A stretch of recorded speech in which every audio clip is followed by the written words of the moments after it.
It's now well documented that beginners lose their first fish within an average of 30 days. 30 days, not even a full month. And most of those losses don't come from the owner's mistakes.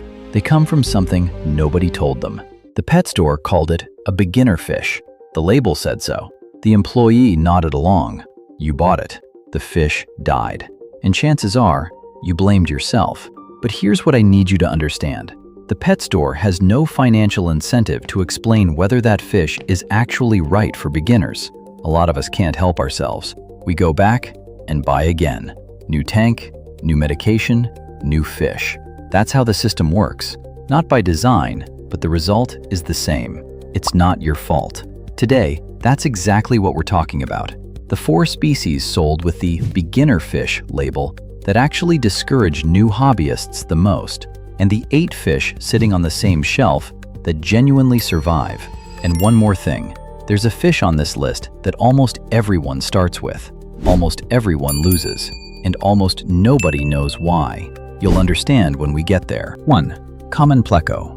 Peaceful little armored fish, quietly sucking on the glass. The label says algae eater. The employee says cleans your tank. Here's what the label doesn't say. A common Pleco reaches 18 to 24 inches at adult size, nearly 2 feet. Calling this fish an algae eater is like calling a lion a house pet. It'll collapse your tank's water chemistry within weeks. It destroys live plants. It gnaws on wood decor. And completely contrary to that cleaner image, it produces a massive bioload all on its own. But right there in the same store, just a few tanks over, there's a completely different Pleco, the Bristlenose Pleco. Maxes out at around 4 to 5 inches, actually eats algae, leaves the plants alone, and lives peacefully in smaller tanks. The bristles on the male's snouts look bizarre at first, and then you can't imagine it any other way. Same price, completely different experience. 2.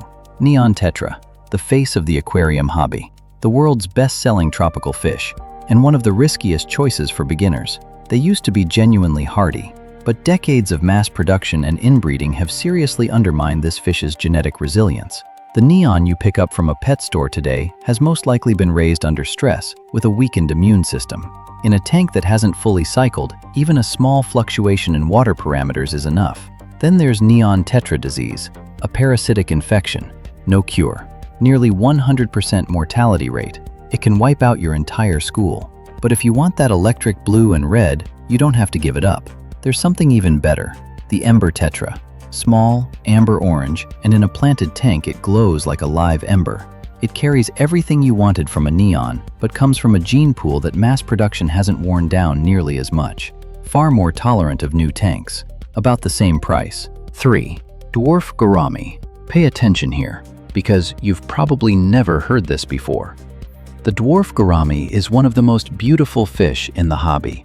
Colorful, peaceful, on paper, a perfect beginner fish. But a significant portion of the dwarf gouramis in pet stores right now are carrying a virus called DGIV, Dwarf Gourami Iridovirus. Research published by the University of Sydney found that 22% of fish at retail locations were infected. Other data points to much higher rates. The virus is carried without symptoms. It looks healthy in the store. It looks fine at home for weeks. Then it stops eating, its color fades, it sinks to the bottom, and it dies. No cure. Everything seems normal. You can never figure out what went wrong. Because the problem isn't in your water. It's been inside the fish since the day it came home from the store. Have you ever experienced something like this before? Drop a comment if you have. The honey gourami, a close relative of the dwarf gourami without the virus problem. It develops a deep, rich golden yellow color and drifts slowly through the middle of the tank. A floating lantern for your aquarium. A fish that has never caused a single problem. Make sure to ask your fish store employee about this one. 4. Fancy goldfish.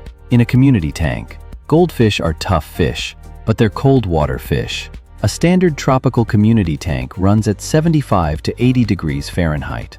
Goldfish need 64 to 72 degrees Fahrenheit. Put them in the same tank and the goldfish's metabolism is forced to run at a speed it wasn't built for. Immune function drops. Lifespan shortens. Meanwhile, the tropical fish sharing the tank are living in water that's too cold for them. Both sides lose. Every time. The white cloud mountain minnow loves cool water, Doesn't need a heater, peaceful, active in schools, and genuinely beautiful.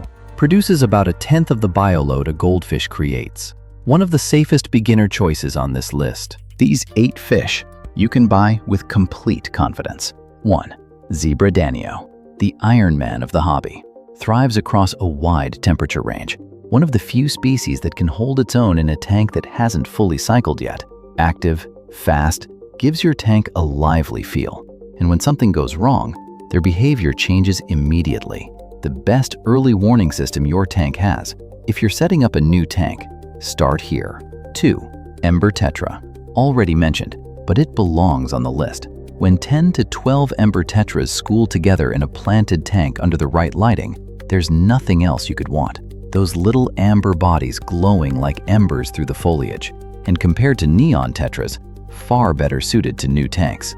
3. Harlequin Rasbora. The ideal fish for a tank that looks expensive, but isn't. Orange body, black triangular patch, a shimmer that shifts with the light. Put 10 to 12 of them together, and they move through the middle of the tank in a way that's almost choreographed. I'd bet money you'll enjoy watching them eat. Most experienced hobbyists say, I wish I'd started with these. If you're thinking the same thing right now, you're right. 4. Honey Gourami. When a settled, comfortable honey gourami turns that deep golden yellow and drifts slowly through the middle of the tank, the whole setup looks like something else entirely. Calm, elegant, a fish that has never started a single fight. 5. Corydoras, the golden retriever of the aquarium world. Peaceful, curious, completely harmless. They constantly explore the bottom, climb over each other, move in groups. Start with at least 6. They get stressed without a school, and they need fine sand. Those barbels aren't just decorative, they're real sensory organs. Rough substrate damages them over time. 6. Bristlenose Pleco. You'll genuinely grow to love this fish after you get used to it. Those bristles look strange at first, then they become part of its personality. Eats algae, leaves the plants alone, stays at 4 to 5 inches, doesn't bother a thing. You wanted a tank cleaner. This is the real tank cleaner. 7. White Cloud Mountain Minnow, the most underrated, most deserving fish in the hobby. No heater needed. That's a biological fact, not a suggestion. They come from cool mountain streams in China. Room temperature is their ideal habitat. Wide pH tolerance, eats almost anything. Active and beautiful in schools. They get overlooked because they're not tropical. But if you're looking for a genuinely beginner-friendly fish, this is the safest pick on the list. 8. Platy, the stable version of a guppy. Live-bearing, colorful, hardy. Hasn't been subjected to nearly the same level of industrial breeding pressure as the guppy. If you want a live-bearer, this is the one that actually survives. When your fish died, you blamed yourself, but it wasn't your fault. You started with the wrong fish because nobody told you the right ones. That's how the system works. Now you know. Next time you walk up to that shelf, walk past the common Pleco and grab the Bristlenose. Skip the Dwarf Gourami, look 2 tanks over, and pick the Honey Gourami. Glance at the Neon Tetra, then find the Ember. Trust me, no disappointment this time. Which of these have you already kept? Which ones did you lose? Leave a comment.